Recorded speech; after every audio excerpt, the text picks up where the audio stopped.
Number 28، جلدی جلدی رکوع اور سجود کرنا، تیزی سے رکوع کرنا، تھوڑی دیر رکوع میں رہا پھر فٹ سے اٹھ گیا، پھر سجدے میں چلا گیا اور فٹ سے اٹھ گیا، اس طرح سے جلدی جلدی والی نماز پڑھنا جس میں آدمی رکوع اور سجود میں اطمینان نہ رکھے۔ اس نماز کے بارے میں کیا ہے؟ عبداللہ ابن مغفل رضی اللہ تعالیٰ فرماتے ہیں کہ اللہ کے رسول صلی اللہ علیہ وسلم نے فرمایا، اسرق الناس من یسرق صلاتہ، سب سے بدترین چوری یہ ہے کہ آدمی نماز میں سے چوری کرے۔ سب سے بدترین چوری کیا ہے؟ آدمی نماز میں سے چوری کرے، اپنی نماز چرا لے۔ قیل یا رسول اللہ وکیف یسرق صلاتہ، اے اللہ کے رسول آدمی نماز میں سے کیسے چوری کرے گا؟ قال لا یتم رکوعها ولا سجودها، آپ نے فرمایا ایسے کہ وہ نماز میں رکوع اور سجدہ تمام نہ کرے، مکمل نہ کرے، ادھورا سجدہ ادھورا رکوع کرے۔ تو اس سے کیا ہے؟ یہ نماز میں سے چوری ہے، اور بدترین چوری ہے کہ ایک آدمی نماز میں چوری کرے۔ اس حدیث کو امام الطبرانی نے الاوسط میں روایت کیا اور یہ حدیث صحیح ہے۔ ابو عبداللہ الاشعری کہتے ہیں، صلی رسول اللہ صلی اللہ علیہ وسلم باصحابہ، یہ حدیث سنیں، شاید آپ نے اس سے پہلے نہ سنی ہو۔ نبی اکرم صلی اللہ علیہ وسلم نے اپنے صحابہ کے ساتھ نماز پڑھی، ثم جلس فی طائفۃ منہم، پھر آپ بعض صحابہ کے ساتھ مسجد میں بیٹھے رہے۔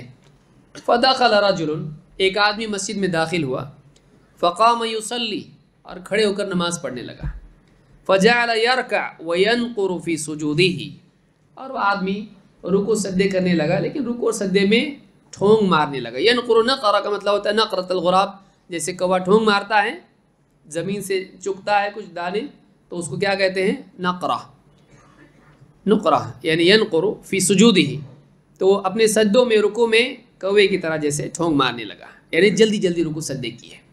فقال النبی صلی اللہ علیہ وسلم اترون ھذا، آپ نے صحابہ سے کہا دیکھتے ہو اس آدمی کو، دیکھتے ہو یہ، من مات علی ھذا مات علی غیر ملت محمد، جو اسی حال میں مر جائے وہ محمد صلی اللہ علیہ وسلم کے دین پر نہیں مرا۔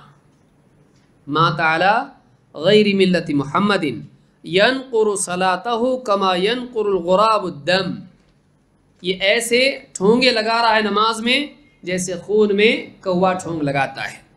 انما مثل الذی یرکع وینقر فی سجودہ کالجائع لا یأکل الا التمرہ والتمرتین، جو آدمی رکوع اور سجود کرے اور اس میں بالکل کوے کی طرح ٹھونگ لگائے، یعنی تیزی سے رکوع اور سجود کرے، اس کی مثال ایسی ہے جیسے کوئی بہت بھوکا آدمی ہو اور اس کو 1 یا 2 کھجوریں کھانے کے لیے دے دی جائیں۔ آپ نے فرمایا فماذا تغنیان عنہ، وہ 2 کھجوریں یا وہ 1 کھجور اس کی کیا بھوک مٹائے گی؟ اس کو سیر کرے گی وہ نہیں۔ تو اسی طرح سے یہ نماز اس کی دینداری کو کیا فائدہ پہنچائے گی، اس کے اندر کیا تقویٰ پیدا کرے گی، یہ نماز اس کے اندر اللہ کی کیا آیات پیدا کرے گی، یہ نماز اس کی کیا اصلاح کرے گی، یا عبودیت کی کیفیات کیا نصیب ہوں گی اس کو کہ اتنی جلدی نماز پڑھتا ہے۔ تو آپ نے کیا فرمایا؟ من مات علی ھذا مات علی غیر ملت محمد، کہ ایسا عمل کر رہا ہے، سارے دین میں سب سے اہم ترین عمل کیا ہے؟ نماز، اور وہ نماز ہی ایسی خراب پڑھ رہا ہے، باقی دین کا کیا حال ہوگا اس کے؟ کیونکہ نماز صحیح ہوگی قیامت کے دن باقی اعمال صحیح نکلیں گے، نماز میں بگاڑ رہا باقی اعمال میں بگاڑ نکلے گا، تو نماز ہی بگڑی ہوئی تو باقی زندگی کیسے صحیح ہوگی؟